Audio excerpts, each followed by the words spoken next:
बिस्मिल्लाहिर्रहमानिर्रहीम। अस्सलाम वालेकुम स्टूडेंट्स। आज हम न्यू चैप्टर स्टार्ट करने लगे जिसका नाम है ऑर्गेनाइजिंग। अब ऑर्गेनाइजिंग का अगर हम जनरल टर्म में बात करें तो आपको पता है क्या होता है कि अरेंजमेंट करना किसी चीज़ को, इसको कहते हैं ऑर्गेनाइज़ करना। यानी आपने कोई भी काम करना है, कोई टास्क परफॉर्म करना है, कोई एक्टिविटी परफॉर्म करनी है, तो उसको किसी एक ऑर्गेनाइज तरीके से, किसी सिस्टमेटिक तरीके से, किसी अरेंजमेंट के थ्रू करना, उसको हम क्या कहते हैं, ऑर्गेनाइज करना। ठीक है, यानी जितने भी स्टेप आपने परफॉर्म करने हैं वो किसी एक प्रोसीजर के तहत करना, किसी रूल के तहत करना, किसी अरेंजमेंट के तहत करना, उसको हम कहते हैं ऑर्गेनाइजिंग। लेकिन जब हम किसी ऑर्गेनाइजेशन के अंदर ऑर्गेनाइजिंग की बात करते हैं ना, तो उसमें कॉन्सेप्ट इस तरह से होता है कि लेट्स सपोज एक ऑर्गेनाइजेशन है जिसके अंदर एक ही एम्प्लॉई है, यानी जो उसका ओनर है ऑर्गेनाइजेशन का, वो ही सिर्फ उसमें काम कर रहा है। तो उस सूरत में तो ऑर्गेनाइजिंग की ज़रूरत नहीं है कि वो बंदा खुद ही जिस तरह मर्ज़ी काम करता रहे, उसको ऑर्गेनाइज़ करने की ज़रूरत नहीं है। लेकिन जब ऑर्गेनाइजेशन थोड़ी सी बड़ी होती है, जिसमें 2, 3, 4, 5 या सैकड़ों एम्प्लॉयज़ इन्वॉल्व हो जाएं, तो फिर वहाँ पे आपको ऑर्गेनाइजिंग की ज़रूरत होती है। अब ऑर्गेनाइजेशन के अंदर ऑर्गेनाइजिंग का मतलब क्या होता है कि काम को डिवाइड करना। ठीक है, फॉर एग्ज़ाम्पल 5 एम्प्लॉयज़ काम कर रहे हैं किसी ऑर्गेनाइजेशन के अंदर, तो उन पाँचों में काम को डिवाइड करना और सबको बताना कि किसका क्या टास्क है, कौन किस लिमिट तक काम करेगा, और फिर उनके रिज़ल्ट्स वगैरह को देखना। ठीक है, यानी जो मल्टीपल एम्प्लॉयज़ काम कर रहे हैं ना, सबको टास्क अलॉट करना, उनकी ड्यूटीज़ उनको अलॉट कर देना, उनको रिसोर्सेज वगैरह अलॉट कर देना, इस सारे प्रोसेस को हम कहते हैं ऑर्गेनाइज़ करना। अब इसकी ज़रूरत क्यों होती है ऑर्गेनाइजेशन में? इसकी बड़ी इंपॉर्टेंस होती है। अगर आप एम्प्लॉयज़ को टास्क डिवाइड नहीं करेंगे, उनके काम उनको डिवाइड करके नहीं देंगे, तो उस सूरत में क्या होगा, क्लैश आएगा। कोई एक एम्प्लॉय दूसरे एम्प्लॉय के साथ काम कर रहा है, वो उसका काम उसकी जगह पे कर रहा है। कोई फ्री बैठा है तो आप उससे पूछेंगे काम क्यों नहीं कर रहे, तो वो कहेगा ये मेरा टास्क ही नहीं है। लेकिन जब आप काम को डिवाइड कर देंगे, ऑर्गेनाइज़ कर देंगे, तो उस सूरत में क्या होगा, आप हर एक को बता देंगे कि आपका ये काम है, आपने ये करना है, आप इसके रिस्पॉन्सिबल हैं। फिर आप उससे उसका जो है वो जवाब भी ले सकते हैं, उसकी आउटपुट उससे पूछ सकते हैं कि भाई ये टास्क आपको दिया गया था, तो इसके अगेंस्ट आपने क्या परफॉर्म किया। ठीक है, तो ये है जी ऑर्गेनाइजिंग का बेसिकली पर्पस। यहाँ पे फिर वो meaning and process of organizing, यानी ऑर्गेनाइजिंग का मतलब क्या और इसका प्रोसेस क्या होता है। Organizing refers to the way in which the work of a group of people is arranged and distributed among members। यानी एक ग्रुप ऑफ पीपल है जिसमें कुछ मेंबर्स हैं, 4, 5 या 10 जितने भी हैं, तो उनमें काम को किस तरह से अरेंज किया गया और किस तरह से डिस्ट्रीब्यूट किया गया, इस प्रोसेस को हम क्या कहते हैं, organizing. The function of organizing includes the determination of activities to be performed, creation of department, sections and positions to perform those activities। अब ये ऑर्गेनाइजेशन के अंदर जो ऑर्गेनाइजिंग होती है उसमें बता रहा है कि जब ऑर्गेनाइजेशन का साइज़ बड़ा हो जाता है ना, तो फिर उसमें हम डिपार्टमेंट बना देते हैं। ये एडमिशन का डिपार्टमेंट है, ये अकाउंटिंग एंड फाइनेंस का डिपार्टमेंट है, ये इंफॉर्मेशन टेक्नोलॉजी का डिपार्टमेंट है, इसी तरह मार्केटिंग का डिपार्टमेंट है। जब डिपार्टमेंट हम बना देते हैं तो फिर उस डिपार्टमेंट के अंदर कोई ना कोई हम एक मैनेजर चूज़ कर लेते हैं जो उस पूरे डिपार्टमेंट को ओवरऑल मैनेज कर रहा होगा।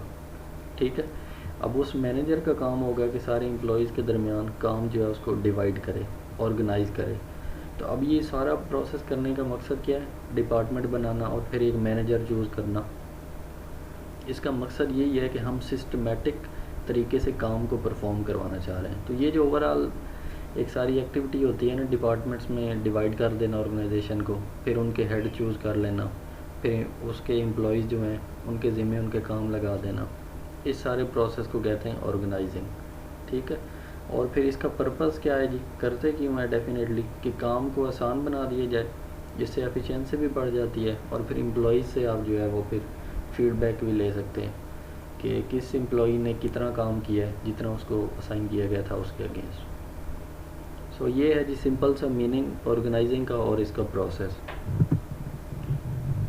अब इसमें स्टेप कौन कौन से इन्वॉल्व होते हैं ऑर्गेनाइजिंग के अंदर?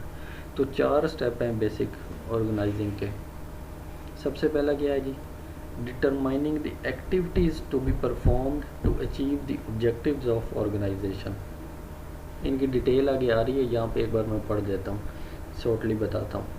सबसे पहला क्या है, आपने वो एक्टिविटीज़ डिफ़ाइन करनी है जो आपके ऑर्गेनाइजेशन के ऑब्जेक्टिव को अचीव करने के लिए यूज़ होगी। दूसरा स्टेप क्या है जी, identification of major functions to which these activities relate. यानी आप वो फंक्शंस जो हैं उनको डिफ़ाइन करेंगे जिनसे ये एक्टिविटीज़ निकली हुई हैं। यानी ये जो स्टेप 1 की एक्टिविटीज़ है ना, वो कहाँ से किन फंक्शन से ड्राइव की गई हैं, आप उन फंक्शंस को आइडेंटिफाई करेंगे। ये दूसरा स्टेप है। फिर तीसरा क्या है जी, ग्रुपिंग एंड सब dividing the activities with in each function on the basis of similar और रिलेटेडनेस। यानी जो एक्टिविटीज़ सिमिलर होती हैं ना, उनको हम सब डिवाइड कर देते हैं फंक्शंस के अंदर। फिर लास्ट स्टेप क्या है, establishing relationship among individuals and groups. So अब इनकी डिटेल देखते हैं बारी बारी। ये स्टेप 1 है जी। अब कोई भी बिजनेस ऑर्गेनाइजेशन है, अब पहला स्टेप याद रखें, पहले क्या था कि वो आपने वो एक्टिविटीज़ डिफ़ाइन करनी है जो आपके ऑर्गेनाइजेशन के ऑब्जेक्टिव्स को अचीव करेंगी। तब इसमें क्या होता है, बेसिकली आप देखें कोई भी ऑर्गेनाइजेशन है वो या तो प्रोडक्ट बना रही होती है या फिर सर्विसेज दे रही होती है, या तो वो कुछ मैन्युफैक्चर कर रही होती है यानी प्रोडक्शन कर रही होती है, तो या फिर वो सर्विसेज दे रही होती है। अब जब वो मैन्युफैक्चरिंग करती है कुछ और यानी प्रोडक्शन, तो उस सूरत में 2 मेजर एक्टिविटीज़ होती हैं, एक होती है प्रोडक्शन की और दूसरी होती है सेल्स की।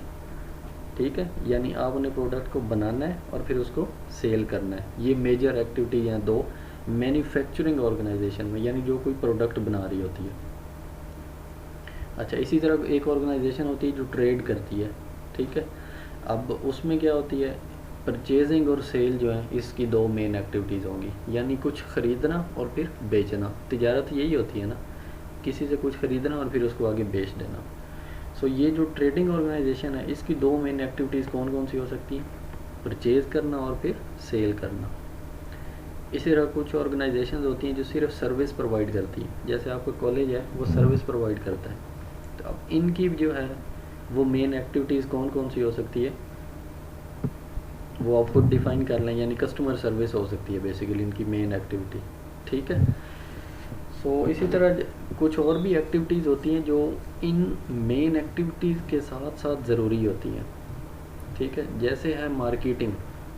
अब मार्केटिंग देख लें, अगर आपकी ऑर्गेनाइजेशन सर्विस दे रही है तो भी ज़रूरी है, आपको मार्केटिंग करनी पड़ेगी। अगर आपकी ऑर्गेनाइजेशन प्रोडक्ट बना रही है कोई, तो भी मार्केटिंग ज़रूरी है, आपको उसके लिए भी, प्रोडक्ट के लिए भी मार्केटिंग करनी पड़ेगी। ठीक है, इसी तरह होती है अकाउंटिंग। अब ये भी हर टाइप ऑफ ऑर्गेनाइजेशन के लिए ज़रूरी है। आप बेशक सर्विस दे रहे हैं या फिर प्रोडक्ट दे रहे हैं, तो उस सूरत में भी आपको अकाउंटिंग की ज़रूरत है। फिर इसी तरह एम्प्लॉयज़ की रिक्रूटमेंट, यानी HR डिपार्टमेंट जो होता है, ह्यूमन रिसोर्स डिपार्टमेंट, अब वो भी हर जगह पे ज़रूरत है। अगर आपकी ऑर्गेनाइजेशन सर्विस दे रही है तो भी उसके लिए ज़रूरी है। इसी तरह अगर आपकी ऑर्गेनाइजेशन प्रोडक्ट दे रही है या आपकी ऑर्गेनाइजेशन ट्रेडिंग की है, तो उस सूरत में भी जो है ये डिपार्टमेंट ज़रूरी है। सो एक्टिविटीज़ 2 तरह की हैं बेसिकली, यहाँ से जो समझ आई है बात। एक तो ये है कि मेन एक्टिविटीज़, वो डिपेंड करता है आपकी ऑर्गेनाइजेशन क्या ऑफ़र कर रही है, प्रोडक्ट ऑफ़र कर रही है, सर्विस ऑफ़र कर रही है या फिर सिर्फ ट्रेड कर रही है, तो उस सूरत में मेन एक्टिविटीज़ तो होती हैं। एक एक्टिविटीज़ फिर होती हैं जो इन मेन को रन करने के लिए होती हैं, जो यानी मेन एक्टिविटीज़ इनके बगैर मुकम्मल नहीं हो सकती, जैसे फाइनेंस की है, मार्केटिंग की है, अकाउंटिंग की है और फिर HR की है। सो ये है जी पहला स्टेप, जिसमें आप डिफ़ाइन करते हैं कि एक्टिविटीज़ कौन कौन सी हैं जो आपके बिजनेस ऑब्जेक्टिव को मीट करेंगी। फिर इसी तरह जी दूसरा स्टेप क्या है कि आप वो मेजर फंक्शंस डिफ़ाइन करते हैं जो इन एक्टिविटीज़ के साथ रिलेट करते हैं। ठीक है, फॉर एग्ज़ाम्पल आपकी ऑर्गेनाइजेशन मैन्युफैक्चरिंग है, यानी जो कुछ प्रोडक्ट को प्रोड्यूस कर रही है, मैन्युफैक्चर कर रही है, तो उस सूरत में क्या होगा, प्रोडक्शन, सेलिंग और फाइनेंस जो है ये इसके मेजर फंक्शन होंगे। यानी आपकी ऑर्गेनाइजेशन के मेजर फंक्शन कौन से होंगे, प्रोडक्ट को बनाना उसको बेचना, फिर फाइनेंस का काम करना, देखना कि प्रोडक्ट कितने में बिकी है, कितना प्रॉफिट हुआ है, उस पर कितनी कॉस्ट आई थी। फिर इसी तरह लिखा हुआ है पर्सोनल, पर्सोनल एम्प्लॉयज़ को कहते हैं, अमले को। सो आपकी ऑर्गेनाइजेशन अगर मैन्युफैक्चरिंग है तो उसमें प्रोडक्शन, सेलिंग और फाइनेंस और एम्प्लॉयज़ ये मेजर फंक्शन होंगे। इसी तरह अगर आपकी ऑर्गेनाइजेशन मतलब है सर्विस टाइप, तो उस सूरत में जो है आपके फंक्शन कुछ और होंगे, यानी मार्केटिंग आपका मेन फंक्शन बन जाएगा, कस्टमर सर्विस आपका मेन फंक्शन बन जाएगा। सो ये जो सेकंड स्टेप है इसके अंदर आप क्या करते हैं, मेन फंक्शंस को डिफाइन करते हैं जो कि इन एक्टिविटीज़ को फिर जो है वो रिलेट करते हैं। थर्ड स्टेप क्या है, इसमें हम सब डिवीजन करते हैं, ठीक है। इसमें it is decided how best the activities can be grouped on the basis of similarity और relatedness। यानी जो सिमिलर एक्टिविटीज़ होती हैं ना, आप उनको एक ग्रुप की फॉर्म में दे देते हैं। लेट्स सपोज आपकी ऑर्गेनाइजेशन में 5 से 6 डिपार्टमेंट हैं, ठीक है। अब उन सब में अकाउंटिंग का काम अलग अलग होगा ना, मार्केटिंग वाले में अलग है, उसमें भी फाइनेंस का आपको काम चाहिए। आईटी डिपार्टमेंट है, उसमें भी फाइनेंस का चाहिए। इसी तरह कोई एडमिशन का फंक्शन है तो उसमें भी फाइनेंस का काम चाहिए। तब ये सब में देखें सिमिलरिटी है, ठीक है, सब में फाइनेंस का काम सिमिलर आ रहा है, तो फिर आप इसको ग्रुप कर देंगे। ग्रुप करने से मुराद ये है, फिर आप बजाय इसके कि हर डिपार्टमेंट के अंदर अलग अलग फाइनेंस का डिपार्टमेंट बनाएं, आप पूरी ऑर्गेनाइजेशन के अंदर एक ही फाइनेंस और अकाउंटिंग का डिपार्टमेंट बना देंगे।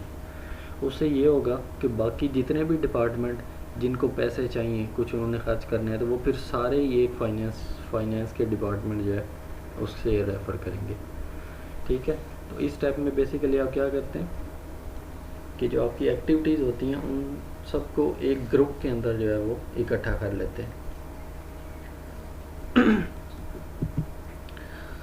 चौथा स्टेप क्या था जी, चौथा स्टेप हमारा था establishing relationship among individuals and groups. Base में वो ये कहता है managers divide activities to increase efficiency and to ensure that work is properly done. इसमें ये होता है जी, अब जो भी आपका डिपार्टमेंट है उसका कोई ना कोई एक हेड होता है ना, जिसको मैनेजर कहते हैं या हेड ऑफ डिपार्टमेंट, HOD कुछ भी कहते हैं।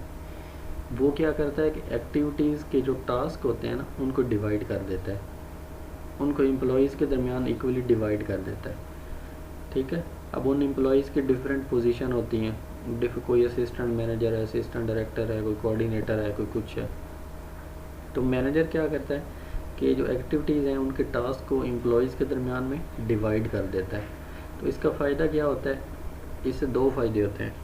एक तो ये एफिशिएंसी बढ़ जाती है और दूसरा इससे अकाउंटेबिलिटी भी बढ़ जाती है, ठीक है। अच्छा, इस स्टेप के अंदर ना बेसिकली चार चीज़ें हैं जो तीन चीज़ें हैं जो ज़रूर हो जाती हैं जब मैनेजर काम को डिवाइड करता है ना एम्प्लॉयज़ के दरमियान।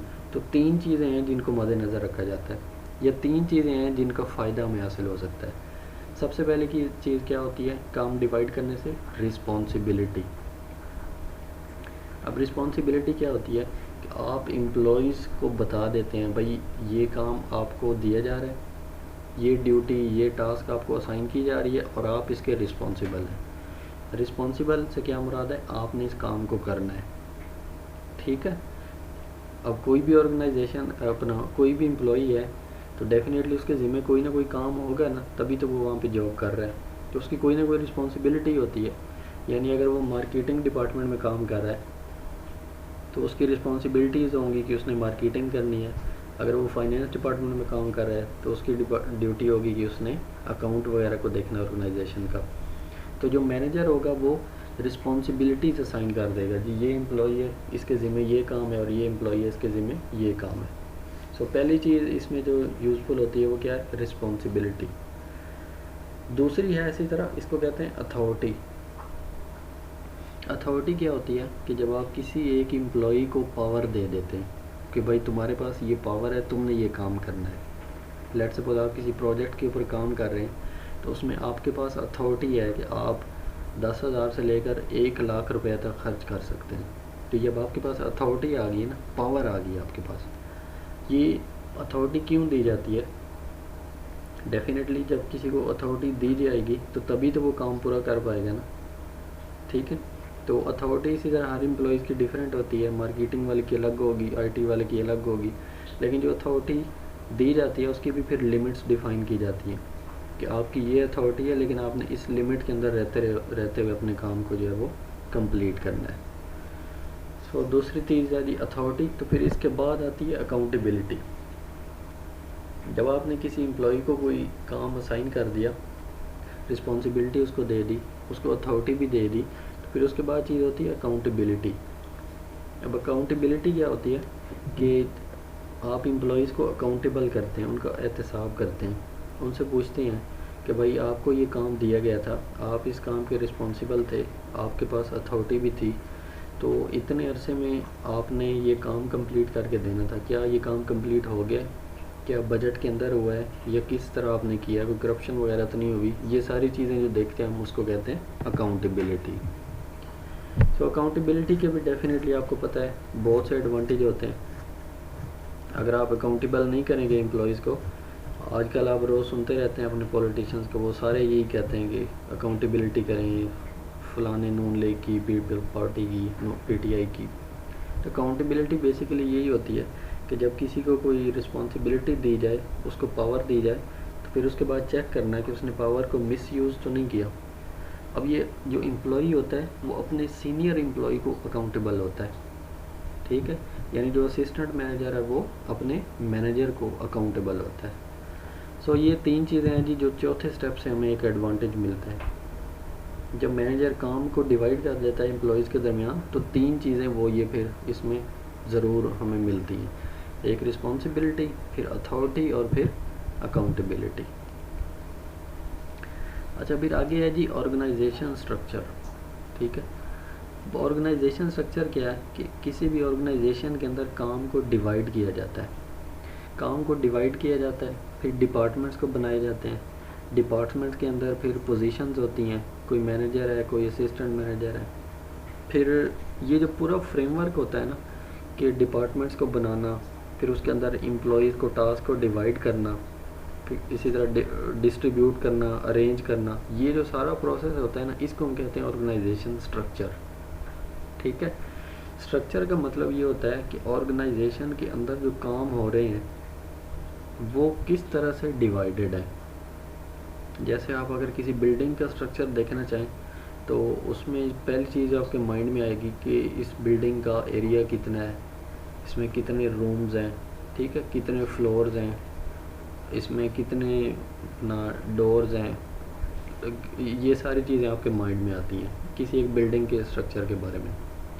लेकिन जब ऑर्गेनाइजेशन के स्ट्रक्चर की बात करते हैं तो उसमें आपके माइंड में ये आता है कि कितने डिपार्टमेंट हैं, किस डिपार्टमेंट का क्या काम है, एम्प्लॉयज़ के दरमियान काम किस तरह से डिवाइडेड है, ये जो सारा प्रोसेस होता है ना एम्प्लॉयज़ का रिलेशन डिपार्टमेंट के साथ, इसको हम कहते हैं जी ऑर्गेनाइजेशन का स्ट्रक्चर। अब ऑर्गेनाइजेशन का जो स्ट्रक्चर है इसके अंदर कौन कौन से एलिमेंट्स होते हैं ये वो डिस्कस किए गए। सबसे पहला होता है जी नंबर ऑफ़ डिपार्टमेंट, ठीक है, कि ऑर्गेनाइजेशन के अंदर कितने डिपार्टमेंट्स हैं। फिर आ गया जी number of section, units and positions in each department, यानी डिपार्टमेंट तो है एक मार्केटिंग का, उसके अंदर कितने एम्प्लॉयज़ हैं जो इस पूरे डिपार्टमेंट को चला रहे हैं। फिर आगे होता है जी फंक्शन ऑफ ईच डिपार्टमेंट। अब हर डिपार्टमेंट का फंक्शन जो अब आपको पता है डिफरेंट है, मार्केटिंग का अलग है, फाइनेंस का अलग है, आईटी का अलग है। फिर नेक्स्ट स्टेप है number of levels of management. अब मैनेजमेंट के 3 लेवल होते हैं, कोई भी ऑर्गेनाइजेशन हो मैनेजमेंट के 3 लेवल होते हैं, एक टॉप लेवल, फिर मिडिल लेवल और फिर लो लेवल। जो टॉप लेवल होता है उसमें ऑर्गेनाइजेशन के ओनर और डायरेक्टर और मैनेजर ये लोग आते हैं। फिर जो मिडिल लेवल है उसमें असिस्टेंट मैनेजर और असिस्टेंट डायरेक्टर ये लोग आते हैं। फिर इसी तरह लो लेवल होता है जिसमें ये स्टाफ आता है, हेल्पिंग स्टाफ जो आपका सारा होता है। So number of levels of management ये हम देखते हैं, ठीक है। फिर उसके बाद है responsibility, authority and accountability relationship. आप देखते हैं कि एम्प्लॉई का डिपार्टमेंट के साथ किस तरह का रिलेशनशिप है, कितनी किसकी रिस्पॉन्सिबिलिटी है, अथॉरिटी क्या और अकाउंटेबल किस तरह से एम्प्लॉई। नेक्स्ट स्टेप में आप देखते हैं channel of communication. Channel of communication का मतलब ये है कि एक डिपार्टमेंट से दूसरे डिपार्टमेंट में इंफॉर्मेशन किस तरह से ट्रांसफ़र होती है, यानी एम्प्लॉयज़ आपस में कम्युनिकेट किस तरह करते हैं, थ्रू नोटिस करते हैं, थ्रू कॉल करते हैं, थ्रू ईमेल करते हैं, कैसे करते हैं, ये चैनल ऑफ कम्युनिकेशन होता है। नेक्स्ट लिखा हुआ है structure of an organization is created by top management. ठीक है, तो ये मैंने आपको बताया कि ऑर्गेनाइजेशन का स्ट्रक्चर हमेशा टॉप मैनेजमेंट बनाती है, ये ओनर होगा या डायरेक्टर होगा या मैनेजर, वो ये क्रिएट करते हैं। अब ये एक स्ट्रक्चर बनाया हुआ है किसी भी ऑर्गेनाइजेशन का, आप खुद अपनी ऑर्गेनाइजेशन का भी बना सकते हैं, अपने कॉलेज का। सबसे ऊपर CEO, ये जो डायग्राम होती है इसको हम कहते हैं ऑर्गेनोग्राम। किसी भी ऑर्गेनाइजेशन का जो स्ट्रक्चर होता है उसको ये ऑर्गेनोग्राम भी कहते हैं। तो ये ऑर्गेनोग्राम में सबसे ऊपर देखें CEO है, चीफ एग्जीक्यूटिव ऑफिसर, उसके नीचे ये डिपार्टमेंट्स दिए हुए हैं, मार्केटिंग का है, सेल्स का है, सर्विस का है।